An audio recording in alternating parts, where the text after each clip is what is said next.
Hola, ¿qué tal? Soy el doctor Gabriel Salica, médico cardiólogo, electrofisiólogo, jefe de la unidad de arritmias y electrofisiología del Hospital Padilla, y en este video vamos a hablar sobre electrocardiograma normal. Vamos a vertir algunos conceptos básicos en relación con la anatomía, la histología y cómo se forma el impulso eléctrico y cada uno de los segmentos que van a componer el electrocardiograma. Y posteriormente vamos a hablar de electrocardiograma patológico. Para recordar, el sistema de conducción tiene una anatomía donde hay un nódulo sinusal, haces internodales, el nodo auriculoventricular, el haz de His, las ramas del His, ramas derecha e izquierda, y la red de Purkinje. Todo esto es lo que va a representar el electrocardiograma, es decir, va a representar la actividad eléctrica del sistema de conducción que al corazón le va a permitir la actividad muscular. Para recordar nada más un poco de anatomía, el nódulo sinusal es una estructura que está en la unión de la aurícula derecha con la vena cava superior, casi siempre irrigado por la coronaria derecha en su mayor porcentaje. Histológicamente tiene varios grupos celulares que son las que le permiten al nódulo sinusal ser el marcapasos natural del corazón. Esto es porque tienen ciertas características electrofisiológicas que les permiten de algún modo generar el impulso o latir antes que el resto del sistema de conducción. Luego está el nodo auriculoventricular que está ubicado en el piso de la aurícula derecha, en su mayoría irrigado por la coronaria derecha, y este también tiene una característica histológica particular donde hay células que no tienen una orientación definida, envueltas en una matriz colágeno, y hay tres zonas que son importantes, que se llaman AN, la unión del nodo con la aurícula, la zona N, que es el nodo compacto, y la zona NH, que es cuando el nodo se va a comenzar a dividir en el haz de His y posteriormente en las ramas. ¿Por qué es importante? Porque tiene ciertas características electrofisiológicas particulares en cuanto a la velocidad de conducción y son células dependientes de tiempo en su potencial diastólico, y esto le permite a este nódulo ejercer esta función para permitir la coordinación entre la aurícula y el ventrículo. Posteriormente está el haz de His y la red de Purkinje, y que se van a dividir en la rama derecha, que es una rama más bien larga que corre por el lado derecho del septum hasta el ápex donde se ramifica, y luego la rama izquierda, que es más corta y que se divide en dos fascículos, el anterior superior y el posterior inferior, que llegan hasta los músculos papilares, y posteriormente la red de Purkinje, que son células vacuoladas unidas entre sí por uniones laterales y terminales, que tienen una rápida velocidad de conducción entre 3.000 y 4.000 metros por segundo. Esto le permite al ventrículo tener una contracción coordinada, rápida y eficaz para hacer su función de bomba. ¿Dónde se origina todo esto? Y bueno, esto se origina en lo que nosotros ya conocemos como el potencial de acción. La célula por dentro es eléctricamente negativa, con un predominio de potasio y bajo contenido de sodio, y en el aspecto y en el exterior tiene un gran contenido de sodio y poco contenido de potasio. El potencial de acción, como ustedes conocen, ya tiene 5 fases. La fase 0, donde hay precisamente el ingreso del canal, hay apertura de los canales de sodio y ingreso del sodio. Esto va a generar un potencial de acción. La célula está en reposo, el ingreso del canal de sodio permite que se genere un potencial de acción. Luego vienen las fases 1 y 2, donde predominan los canales de cloro y canales de calcio, que van llevando a que otra vez la célula vuelva a recuperar el potencial de reposo y pueda volver nuevamente a ser despolarizada. La fase 3 y 4 predominan los canales de potasio, y es así que en esta primera fase, en la 1 y 2, hay un periodo refractario absoluto donde la célula no puede transmitir ningún impulso eléctrico ni generarlo, mientras que en la fase 3 hay un periodo relativo en donde dependerá de la intensidad del impulso, la célula puede llegar a generar un potencial de acción, y luego la fase 4, donde ya otra vez entra en el potencial de reposo y puede volver a conducir. Estas características, este potencial de acción, les dan a las células cardíacas sus propiedades, que son el automatismo, que es la capacidad de generar este impulso eléctrico, la excitabilidad, es decir, que son células que pueden conducir la actividad eléctrica, la conductividad y la refractariedad. Bueno, estas propiedades son las que de algún modo va a poder registrar el electrocardiograma, porque registra el potencial eléctrico del corazón. Cada uno de estos segmentos del sistema de conducción tiene distintos potenciales de acción. Por lo tanto, cumple funciones diferentes y por lo tanto le permite al corazón tener esta actividad coordinada, sincrónica y eficaz para hacer de bomba. Así, las células del nódulo sinusal tienen un potencial diferente a las del Purkinje.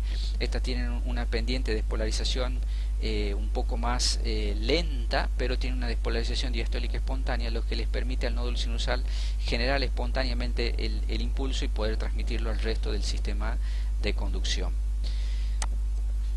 ¿Qué es el electrocardiograma? Bueno, es el registro de esta actividad eléctrica. Toda esta actividad eléctrica va a generar un vector cardíaco. Los vectores tienen una magnitud, es decir, una fuerza, una dirección y además tienen una polaridad. Lo que hace el electrocardiograma es el registro de este vector cardíaco, de cada uno de los vectores, tanto de la aurícula como del ventrículo. Si mi electrodo está viendo la llegada de este vector, lo va a inscribir de manera positiva. Si mi electrodo está viendo el alejamiento de este vector, lo va a inscribir de manera negativa. Y si está de algún modo viéndolo de manera paralela, va a permitir ver tanto la llegada como el alejamiento del vector y por lo tanto va a describir una deflexión bifásica, positiva y negativa. De este modo, así es como el electrocardiograma registra esta actividad eléctrica en todo el miocardio. Para recordar nada más, el ventrículo tiene 4 vectores principales: un vector septal, que es el primer vector, que se dirige hacia abajo, hacia la derecha y hacia adelante; un segundo vector paraseptal para despolarizar todas las masas alrededor del septum; un tercer vector, que es el más grande, el de mayor magnitud, que está relacionado con las paredes laterales y se dirige como si fuera un abanico, desplegándose desde el endocardio hacia el epicardio y desde la punta hacia las bases. Y el cuarto vector, que es el vector basal, para despolarizar precisamente las porciones basales del ventrículo. Esto es para tener en cuenta cuando uno interpreta el electrocardiograma. Bueno, inicialmente estos eran los aparatos que permitían registrar la actividad eléctrica del corazón, donde el paciente tenía que introducir sus miembros en agua y de este modo con los electrodos podían registrarse. Obviamente esto ha ido evolucionando con la tecnología y hoy hay aparatos muy sencillos, pequeños, que no solo registran, sino que muchos de ellos hasta incluso pueden hasta dar algunos diagnósticos electrocardiográficos. El papel del electrocardiograma es importante conocer que es milimetrado. Como ustedes pueden observar, tiene cuadritos pequeños, 5 cuadritos pequeños, y esos cuadritos pequeños están englobados en cuadros más grandes. El papel corre a una velocidad de 25 milímetros sobre segundo y en sentido vertical mide voltaje. Así, un cuadro grande significa 0,5 milivolt y 2 cuadros grandes significa 1 milivolt. Y en longitud va a medir tiempo. Cada cuadrito pequeño corresponde a 0,04 segundos y un cuadro grande corresponde a 0,20 segundos. Esto nos va a permitir definir el voltaje y la duración de cada una de las ondas del electrocardiograma. ¿Cómo se registra? Bueno, a través de lo que nosotros llamamos las derivaciones. Hay derivaciones de los miembros y derivaciones precordiales. Las derivaciones de los miembros se las conoce como unipolares y bipolares. Las unipolares porque tienen un solo polo de registro, mientras que las derivaciones bipolares surgen de la combinación de las derivaciones unipolares. Así, las derivaciones unipolares son ABF, que está localizado en la pierna izquierda, ABL en el brazo izquierdo y ABR en el brazo derecho. La conjunción o la combinación de estas derivaciones unipolares nos permite ver o obtener las derivaciones bipolares. Así, por ejemplo, de 2 surge de ABF y ABR, ¿no? Y así uno conforma estas 6 derivaciones de los miembros. Y además de esto hay derivaciones precordiales, que como vemos acá cada una tiene su espacio intercostal bien definido y esto está protocolizado y debe realizarse de esta manera para que se puedan interpretar correctamente el electrocardiograma. Yo se los dejo ahí, después ustedes los pueden visualizar en qué porción del espacio intercostal van cada una de ellas. Esto es lo que registra el electrocardiograma: todos los intervalos y segmentos, en donde la onda P corresponde a la actividad auricular, luego viene el PR, que está relacionado con la conducción por el nodo, el QRS, donde hay una despolarización ventricular, y finalmente el ST y la onda T, que corresponderán a la repolarización ventricular. Vamos a analizar cada uno de ellos brevemente. La onda P, como dijimos, es la conjunción de los vectores de despolarización de la aurícula derecha y de la aurícula izquierda. Inicialmente comienza la aurícula derecha y luego se acopla a la aurícula izquierda. Estos dos vectores deben tener una amplitud, o la onda P no debe tener una amplitud menor de 2,5 milivolts, y la duración debe ser entre 0,6 y 0,11 segundos. Si estos tienen una duración mayor o una amplitud mayor, es porque hay una alteración en la aurícula, y es lo que nos está mostrando. Luego viene el intervalo PR. El intervalo PR, una vez que se ha despolarizado la aurícula y se ha formado la onda P, el impulso se va a conducir hacia el nodo auriculoventricular. Bueno, acá hay una pequeña demora, normalmente, que es lo que explicábamos al inicio con la histología característica que tiene este nodo, que le va a permitir la coordinación aurícula-ventrículo. Normalmente dura entre 0,12 segundos y 0,20 segundos, y siempre es isoeléctrico. Les pongo dos ejemplos acá de corta duración. Por ejemplo, acá no hay segmento PR, prácticamente la onda P y ya inicia el ventrículo. Esto es porque hay una conducción a través de una vía accesoria. El impulso no está pasando por el nodo, sino por una vía accesoria, donde el impulso auricular llega directamente hacia los ventrículos sin pasar por el nodo. O bien este nodo puede tener algún grado de enfermedad y conducir el impulso, pero hacerlo de manera lenta, lo cual se va a expresar con una demora más allá de los 0,20 segundos en la contracción del QRS. La primera onda positiva que nosotros vemos en el electro la denominamos onda R, y va a corresponder a lo que se llama QRS. Acá hay varias formas de onda R, fíjense, ondas R puras, RS, QRS, bueno, puede haber distintas morfologías, pero tenemos que conocer que la primera onda positiva se llama R. En cuanto a las ondas negativas, la primera onda negativa antes de una onda R se llama Q, y así podemos tener el QR. QR, QR. La onda negativa después, la primera onda negativa después de la R se la llama S, y entonces esto nos conforma el complejo QRS. QRS. También podemos tener complejos totalmente negativos, y entonces los llamamos QS. Este complejo QRS, como dijimos, la onda Q inicialmente no debería superar los 0,04 segundos de ancho, ni la profundidad debe ser menor al 25%. Si es mayor al 25% ya es anormal. Acá les dejo varios ejemplos de QRS normales, donde tenemos morfologías, por ejemplo RS, RS pequeñas, las imágenes R pequeñas, S profundas, las imágenes QS, bueno, todas son normales dependiendo en qué plano las estemos mirando, pero es solamente para que conozcan las morfologías. Otro dato que nosotros tenemos que tener cuando vemos el electrocardiograma es que tiene que haber normalmente una progresión de las ondas R, es decir, B1 pequeño y hacia B6 se hace más grande la onda R, y la onda S va disminuyendo, más grande en B1 y en B6 prácticamente debe ser mucho menor. Luego pasamos al segmento ST. El segmento ST, si nosotros recordamos el potencial de acción, corresponde entre la fase 1 y fase 2. Esto es lo que se llama potencial, esto es lo que se llama el periodo refractario absoluto. Bueno, esto corresponde al segmento ST. El segmento ST normalmente siempre debe estar normonivelado, como en este ejemplo. Yo les muestro ejemplos contrarios.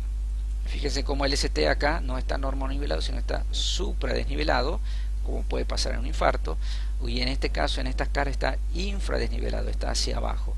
Lo normal que siempre debe estar normonivelado. Si nosotros vemos que no está normonivelado, es porque está anormal. Esto posteriormente va a ser descrito más detalladamente en las clases de cardiopatía isquémica. Luego viene el intervalo QT. El intervalo QT estaría representando tanto la sístole como la diástole eléctrica del ventrículo, y representa todo el potencial de acción, desde que inició el QRS hasta que se repolarizó. Bueno, todo esto normalmente debe durar entre 360 y 440 milisegundos, o 0,36 segundos y 0,44 segundos. Casi siempre hay que corregirlo en relación con la frecuencia cardíaca. Y acá hay una fórmula que es la fórmula de Bassett, donde se mide el QT y se saca la raíz cuadrada de los intervalos RR, y ese es el QT corregido. Hoy día hay aplicaciones que ustedes pueden bajar fácilmente en los celulares, donde se pone simplemente la frecuencia cardíaca y el el intervalo y el QT y nos da el resultado del QT corregido. Acá les muestro ejemplos cuando el QT está muy largo o cuando el QT está muy corto. Fíjense, acá no hay ST y ya empezó la T, y acá tiene una onda T muy ancha, muy larga, lo cual nos está hablando que este potencial de acción está alterado. Y finalmente la onda T tiene la característica de ser asimétricas, tienen polaridad similar al QRS, casi siempre son o deben ser positivas.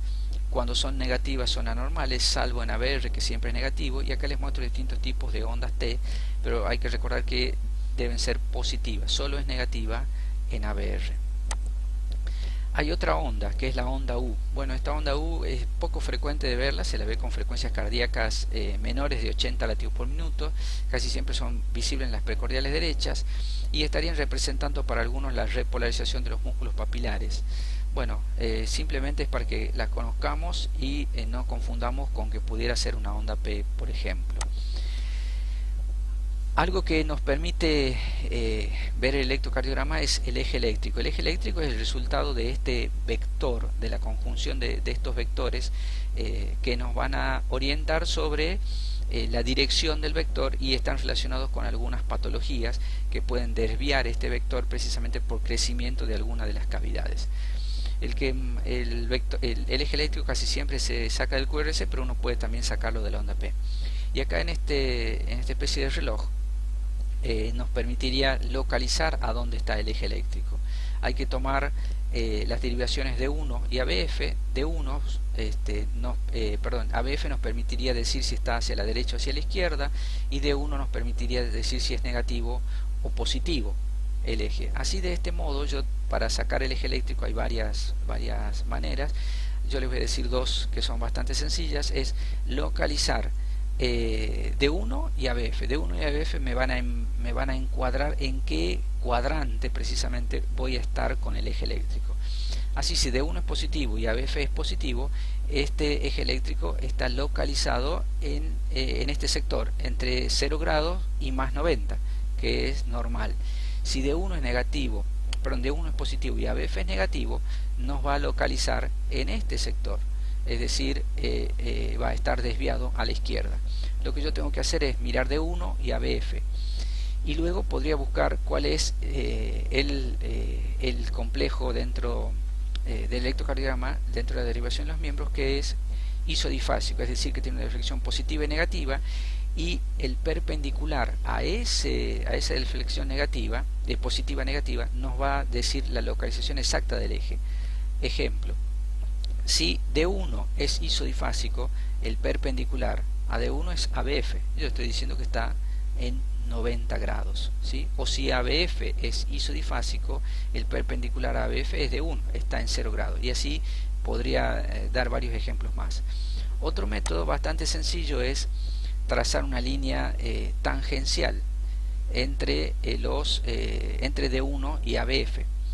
Sobre todo cuando no encuentro la derivación isodifásica, y entonces yo puedo mirar acá, D1 tiene 5 y ABF tiene 10, entonces en el eje de D1 cuento 5, en el eje de ABF cuento 10, trazo una línea tangencial y acá me está dando en 60 grados, ¿sí? Bueno, acá hay varios ejemplos, después ustedes los pueden observar, pero esta es otra manera de sacar el eje eléctrico también bastante exacta. Acá, para resumen, si D1 y ABF están positivos, el eje está en un cuadrante normal. Si D1 y ABF es negativo, está desviado a la izquierda. Si D1 y ABF son negativos, es indeterminado. Si D1 es negativo y ABF es positivo, está desviado hacia la derecha. ¿Cómo medir la frecuencia cardíaca? Bueno, al tener el papel milimetrado, ya podemos saber que entre un cuadro grande corresponde a 300 latidos por minuto, 2 cuadros grandes a 150, 3 cuadros grandes a 100, 4 a 60. Y también la otra manera es contar cuántos cuadritos pequeños hay entre dos intervalos QRS y multiplicarlos por 1500, y me dará exactamente la frecuencia cardíaca. Acá les muestro un cuadro donde precisamente es lo que les estaba refiriendo. Un cuadro corresponde a 5 milímetros y corresponde a 300 latidos por minuto. 4 cuadros corresponden a 75, 5 cuadros a 60, y así progresivamente. ¿Qué hacer cuando la frecuencia cardíaca es irregular? Bueno, cuando hay una frecuencia cardíaca irregular, como en este caso con una fibrilación auricular, algunos papeles vienen con unas pequeñas marquitas que se las muestro acá. Yo debería contar cuántos QRS hay entre esas marcas y multiplicarlo por 20 y eso me dará exactamente la frecuencia cardíaca. Si no tuviera esas marcas, debería contar 15 cuadros grandes y mirar otra vez cuántos QRS hay dentro de esos 15 cuadros grandes para obtener, y multiplicarlos por 20 para obtener exactamente la frecuencia cardíaca. También nos puede tocar esta situación donde el paciente tiene una bigeminia ventricular, un latido normal y una extrasístole. Bueno, la frecuencia cardíaca real es la de los latidos normales, ya que a veces las extrasístoles no tienen la fuerza suficiente como para abrir la válvula aórtica y generar una onda de pulso. Por lo tanto, yo debería informar la frecuencia cardíaca de los latidos sinusales, no tener en cuenta la extrasístole. Bueno, para ir terminando, recordar que el electro normal debe tener ritmo sinusal, debe valorarse la frecuencia cardíaca, que debe estar entre 60 y 100, luego analizar la onda P, su amplitud y su duración, luego analizar el intervalo PR, su duración fundamentalmente, el QRS, donde tengo que ver su ancho y su duración y su amplitud, el segmento ST, que siempre debe estar normonivelado, las ondas T, que son positivas y asimétricas, el intervalo QT, que normalmente debe estar entre 0,36 y 0,44 segundos, y el eje eléctrico, que debe estar en más 90. Bueno, muchas gracias.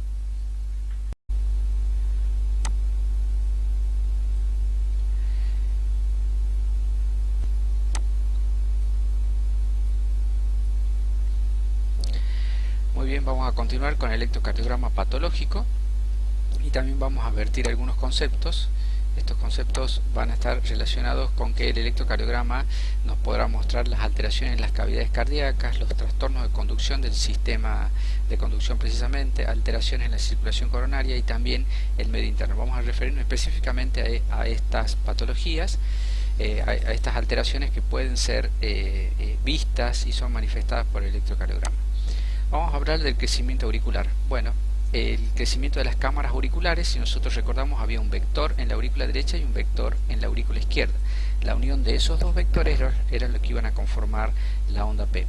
En este caso hay un crecimiento del vector de la aurícula derecha y este crecimiento va a impactar produciendo una mayor amplitud de la onda P. Y es así que patologías como la estenosis o la insuficiencia tricuspidia, la estenosis pulmonar, la hipertensión pulmonar y la comunicación interauricular nos van a provocar un agrandamiento auricular que va a impactar en el electrocardiograma apareciendo ondas P, por ejemplo, en este caso, de mayor amplitud. Fíjense en el caso de la hipertensión pulmonar, donde hay un gran crecimiento y dilatación de la aurícula derecha, donde la onda P es hasta aún más grande, por ejemplo en D2, que el propio intervalo, que el propio QRS. Es así que, como dijimos, el crecimiento auricular de hecho hace crecer a la onda P en amplitud. En el caso del crecimiento auricular izquierdo, ciertas patologías como las valvulopatías mitrales, valvulopatías aórticas y la hipertensión arterial llevan a que haya un mayor crecimiento del vector de despolarización de la aurícula izquierda. Y esto hace que la onda P tenga una mayor duración. Y es así como vemos, por ejemplo, en B2, ondas P melladas, anchas o componentes terminales de la onda P negativos y de gran profundidad debido al crecimiento de este vector que predomina sobre el vector de la aurícula izquierda. Siempre que veamos estas alteraciones tenemos que relacionar y pensar que hay un agrandamiento, un crecimiento auricular, ya sea de una o de otra, y que podemos relacionarlos con algunas patologías. También puede haber un crecimiento biauricular, es decir, ambos vectores han crecido en magnitud y esto va a hacer que haya ondas P altas y picudas y que además duren más tiempo, estén como acá por ejemplo con esta melladura, donde está mostrando precisamente que los dos vectores están aumentados de tamaños. Y esto está relacionado o aparece en patologías como la estenosis mitral, que además tiene hipertensión pulmonar, o las cardiopatías congénitas complejas. Hay un índice que es el índice de Macruz, donde mide la onda P dividida en el intervalo PR medido en D2. Si es mayor de 1 el crecimiento es más bien de la aurícula derecha y si es mayor de 1.6 el crecimiento es más bien de la aurícula izquierda. Esto nos podría ayudar para más o menos orientarnos cuáles de las dos aurículas tienen mayor crecimiento. También podemos encontrar crecimientos a nivel ventricular, que son simplemente una exageración de los fenómenos eléctricos normales que suceden cuando hay una dilatación o cuando hay una hipertrofia de la cavidad. Y así esto se va a manifestar en el electrocardiograma, donde vamos a ver aumentos del voltaje, aumentos de su duración debido a la masa muscular o a la dilatación, mayor masa muscular o a la dilatación.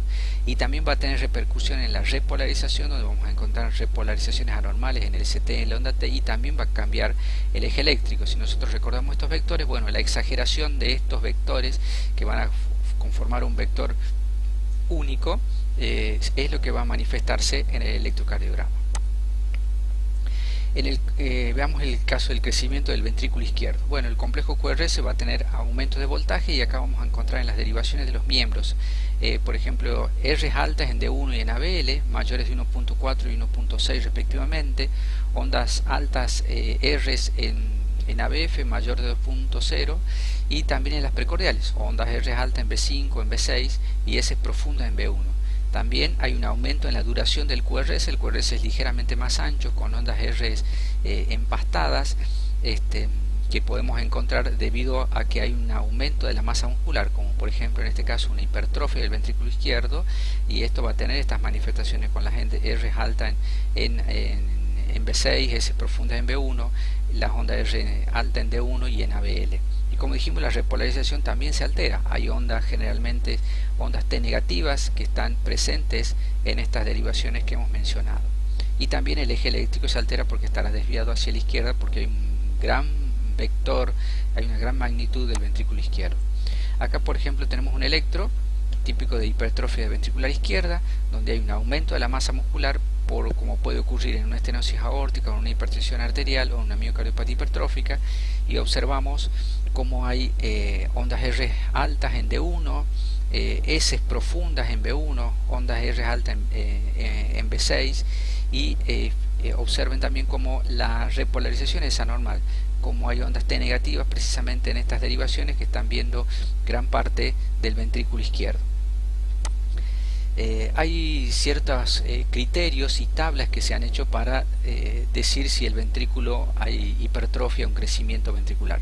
Por ejemplo, una es la de Romilestes, que tiene un puntaje, y de acuerdo a este score que uno va sumando, si tiene más de 5 puntos hay hipertrofia, si tiene 4 puntos es una hipertrofia probable. Otros es, por ejemplo, el de Sokolos-Lyon, que toma la onda S de B1 más la onda R en B5, B6, y si esta es más de 35 milímetros también hay hipertrofia ventricular izquierda. U otros como el índice de Cornell. Bueno, podemos usar cualquiera de estos para hablar de hipertrofia cuando vemos un electrocardiograma. También el ventrículo derecho tiene crecimiento, y hay tres patrones característicos de crecimiento del ventrículo derecho. Uno es el patrón típico, que está presente en la estenosis pulmonar severa, en la tetralogía de Fallot o en la hipertensión pulmonar primaria, y vemos ondas R altas en B1 con una relación RS mayor a 1. Es decir, hay más ondas R que S en B1, que es contrario a lo que ocurre normalmente. Además hay persistencias de S en B5, B6, y la relación RS es menor de 1, es decir, hay muchas S y pocas R en B6.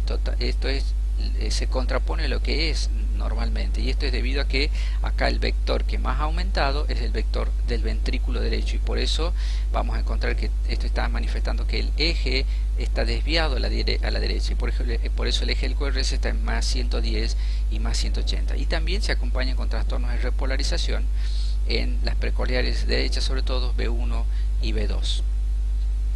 Otro de los patrones que podemos encontrar cuando hay agrandamientos o crecimiento del ventrículo derecho es el bloqueo incompleto de rama derecha, presente por ejemplo en la estenosis pulmonar mitral con hipertensión pulmonar, la comunicación interauricular, la insuficiencia tricupido, la estenosis pulmonar. Y acá tenemos complejos R pequeñas y S profundas en B1 o RS, ondas S en D1 y ondas S persistentes en las precordiales. Bueno, esto está mostrando lo mismo, hay un crecimiento del vector del ventrículo derecho que lleva a la aparición de estos complejos QRS.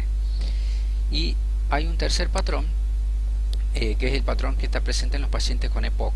Y acá este está caracterizado porque aparecen ondas S en las precordiales, ondas S, perdón, en D1, D2 y D3, que aparecen como con pequeñas melladuras, patrones de ondas S profundas en D2 y D3, y el eje suele estar entre menos 90 y más 180. Como vemos, para resumir, casi todas las alteraciones que comprometen al ventrículo izquierdo, el ventrículo derecho, si bien tienen patrones, en todas hay persistencia de S en B5, B6, y hay y suele haber ondas R en B1, lo que está hablando de la expresión de que el vector está desviado hacia la derecha precisamente por mayor crecimiento del ventrículo derecho.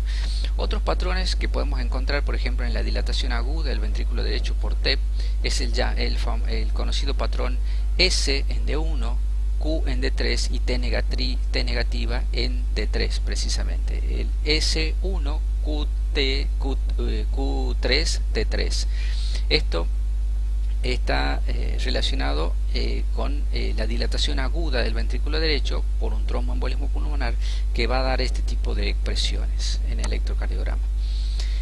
Pasamos ahora a los trastornos de conducción intraventricular. Bueno, recordemos que hay dos ramas, la rama derecha y la rama izquierda dividida en un hemifascículo anterior y un hemifascículo anterior. Los bloqueos pueden ser completos o incompletos. Completo cuando está totalmente interrumpida la conducción eléctrica a través de las ramas, o bien puede ser incompleto cuando hay un enlentecimiento en el pasaje por la rama, en el pasaje eléctrico por la rama. Y así el bloqueo de rama derecha puede ser completo o incompleto, el de rama izquierda también puede ser completo o incompleto, y además puede tener los hemibloqueos anterior izquierdo o posterior izquierdo, y además podemos tener los que se conoce como bloqueos bifasciculares, donde hay combinación de alguno de los hemibloqueos con alguna combinación de bloqueo de rama. Y vamos a ver primero el bloqueo de rama derecha. En este esquema vemos como el impulso que viajó desde la aurícula por el nodo auriculoventricular, al ingresar al ventrículo solo puede hacerlo por la rama izquierda, ya que la rama derecha está bloqueada. Eso va a permitir que haya una contracción del ventrículo izquierdo inicialmente, y a través del septum en el pasaje hacia el ventrículo derecho para la contracción del mismo. Lo fundamental que van a hacer los bloqueos de rama es hacer el QRS ancho, porque acá el vector primero despolariza un ventrículo y luego comienza la despolarización del segundo ventrículo. Esto es lo que va a hacer que el QRS sea ancho, y por eso podemos tener QRS más de 120. Acá en este caso el QRS en B1 y B2 son pequeñas imágenes RS, ondas RS ancha o ondas R ancha. También encontramos ondas S empastadas en D1, ABL, B5, B6, y ondas T negativas en B1 y B2. Esto puede darse en patologías como el TEP, el EPOC, la enfermedad de Chagas, las cardiopatías congénitas, ¿no? Y acá están las características electrocardiográficas que surgen de esto, de que primero se contrajo el ventrículo izquierdo y luego el ventrículo derecho. También en el caso del bloqueo incompleto de rama derecha, bueno, la diferencia fundamentalmente está dado en que aquí el QRS no es ancho, sino es relativamente angosto, y está dado porque hay un pasaje por la rama derecha pero más lento, lo cual va a hacer que el QRS no sea tan ancho. Esto, por ejemplo, puede estar presente en la comunicación interauricular, en el pectus excavatum, o en la crisis asmática. Y aquí el QRS, como ven, se mantiene dentro de lo normal, y hay un patrón R pequeña, S pequeña y R grande en B1 y con ondas T negativas en B1. En cuanto al bloqueo de rama izquierda, bueno, el bloqueo de rama izquierda también va a tener el QRS ancho, y como vemos en este esquema, el impulso aquí va a pasar primero por la rama derecha y luego posteriormente se va a ir difundiendo hacia el ventrículo izquierdo. Por lo tanto, otra vez va a haber una separación entre la contracción de un ventrículo y otro. Va a haber una disincronía, se va a contraer primero el derecho y luego el izquierdo. Y esto va a hacer que el QRS sea ancho. Con lo cual vamos a observar estas características electrocardiográficas. Fíjense en D1 como tiene ondas R's, pero son melladas porque hay como una separación, y quizás esto está marcando primero la contracción del ventrículo derecho y el componente final del QRS, la contracción del ventrículo izquierdo. Además vamos a tener ausencias de Q en D1 y ABL porque se perdió el primer vector, si recuerdan que era el primer vector que despolarizaba las masas aquí paraceptales.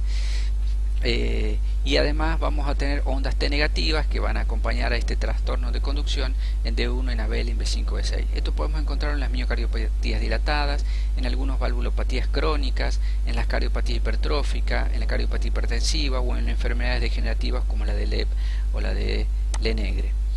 También podemos encontrar un bloqueo incompleto de rama izquierda, donde guarda características electrocardiográficas similares al bloqueo de rama izquierda, pero el QRS no es ancho, es angosto. Y acá tenemos ausencia de onda Q en D1, en B5 y en B6, y ondas R empastadas en D1, en B5 y en B6. Además podemos tener los bloqueos fasciculares. Tenemos el hemibloqueo anterior izquierdo, donde precisamente aquí esta división de la rama izquierda es la que se bloquea, y esto va a hacer que estas masas septal anterior no tarden en despolarizarse, y entonces nos va a permitir desviar el eje entre menos 45 y menos 90. Vamos a tener imágenes R pequeñas, S profundas en D2, D3 y ABF, con una S más profunda en D3 que en D2, ondas R empastadas en ABL, y además persisten las S en B5 y en B6. Esto puede darse, por ejemplo, en la hipertensión arterial o en algunas cardiopatías congénitas. Luego tenemos el hemibloqueo posterior izquierdo, donde son las porciones posterior y apical del ventrículo las que van a estar más demoradas, y aquí también el eje está desviado pero hacia la derecha, con ondas R mayores en D3 que en D2, ausencia de Q en D1 y en ABL, y además vamos a tener complejos R pequeñas, S más profundas en D1 y en ABL. Es casi como si fuera un espejo del hemibloqueo anterior.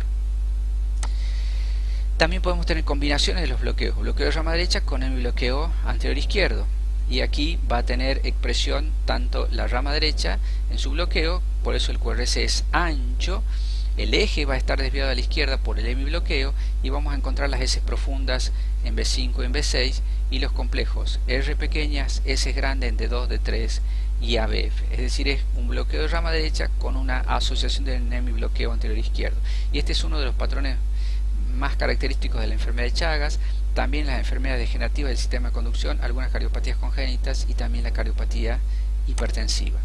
Y también podemos tener bloqueo de rama derecha con hemibloqueo anterior izquierdo, donde acá el eje está desviado a más 120 y aparecen las imágenes QR, Q pequeña, R grande en D2, D3 y ABF, y R pequeñas, S más profundas en D1 y en ABL.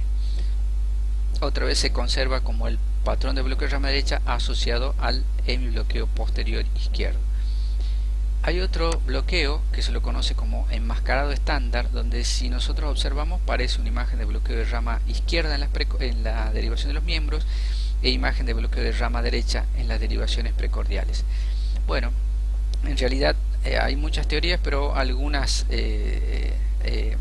lo que hacen este bloqueo es disfrazar las derivaciones en su morfología de la rama afectada, y hay algunos que piensan que esto es un hemibloqueo anterior izquierdo de alto grado con bloqueos parietales en el ventrículo derecho, el ventrículo izquierdo, lo cual va a estar dando estas morfologías. Simplemente es para que reconozcamos este patrón y cuando veamos sepamos que estamos frente no a un bloqueo de rama derecha, o no lo confundamos con un bloqueo de rama izquierda, sino que es un bloqueo enmascarado estándar. Y también podemos encontrar los bloqueos frecuencia dependientes. Pueden ser taquicárdicos dependientes, en donde si nosotros recordamos lo que es el potencial de acción, este potencial de acción necesita tiempo para volver a la fase de reposo. Así, si el impulso que proviene desde las aurículas por el sistema de conducción hacia una de las ramas, si ha acelerado su frecuencia, no le da el tiempo suficiente para que el impulso, para que la rama recupere su potencial de acción y pueda conducir. Es así que cae en la fase 3 del potencial de acción, donde hay un periodo refractario relativo y el impulso puede no ser conducido por la rama, y entonces aparece el bloqueo de rama. Eso es lo que se conoce como taquicárdico dependiente o en fase 3. O también podemos tener el bloqueo inverso, bradicárdico dependiente. Recordemos que las células del sistema de conducción tienen un potencial diastólico espontáneo, es decir, que en el tiempo espontáneamente pueden perder su potencial de reposo.